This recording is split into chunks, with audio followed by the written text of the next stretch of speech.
Hello Max, name is James to introduce myself. So what I'm looking at right now, use the lighting here, is I'm cleaning the carburetors like how you said in your one video when you cleaned the 95-600, I believe it was. I'm on number 2 right now, and if you can see up on the top side, unfortunately, hold on here, I gotta shim my, not cool. Now I'll do this then. Okay, so up on top here you can see how it's kind of squished, and on the other side out how it looks like a speaker, for example. I actually tried to pull that apart and see if maybe I can kind of salvage it a little, but it didn't really work all that great. But I didn't force it. That's one thing I didn't really want to force, because I don't know if you could buy them or not. I can't find them on eBay or in kits, to be honest with you. And I also have a white dot, don't know what that's about. Also, you can see that the springs are really dirty on it, but they also have great snapping anyways. And for my jets, my main jet in the middle here, the number on there is 155, I think it was in the middle. And my other jet, when you look at my diagram over here, I have, well, manual I print offline. I gotta see what that is, whatever jet it is. It has a screen on the back and it has an O-ring that goes around it and actually seats in right here, and then that screw holds this in. I do need to get a new O-ring for it because it kind of got squished and stretched just a little.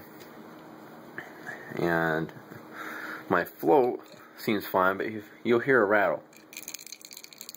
I'm not sure what's inside it. Nothing, I don't see any leaks or anything.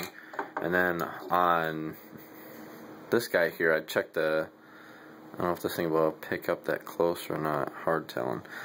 But I used my little kit I have over here. I used that to actually check the spring on it. And then on my gasket, this thing actually popped off when I took all 4 screws out. A little dirt around here, you might not really be able to see it all that great. So I'm doing this inside of my house, a little more ideal conditions of doing it inside of my garage. I could sit down. But those out. Number 2 one here, even though the diaphragm was like that, it still had this sound. All of them had that sound. It sounded all healthy. So I'm thinking, okay, alright, well, maybe it's still good. So I don't know if it's now that I take it out could have messed with it. But up top here, where the slide was out, you can probably see all the dirt up inside it.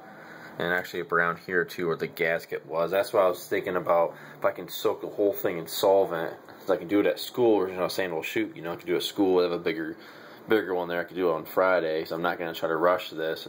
Then I'll be fine. So that's what I'm actually looking at right now. And I'd appreciate your input. As always, knowledge is power, and knowledge is always fun to have in general.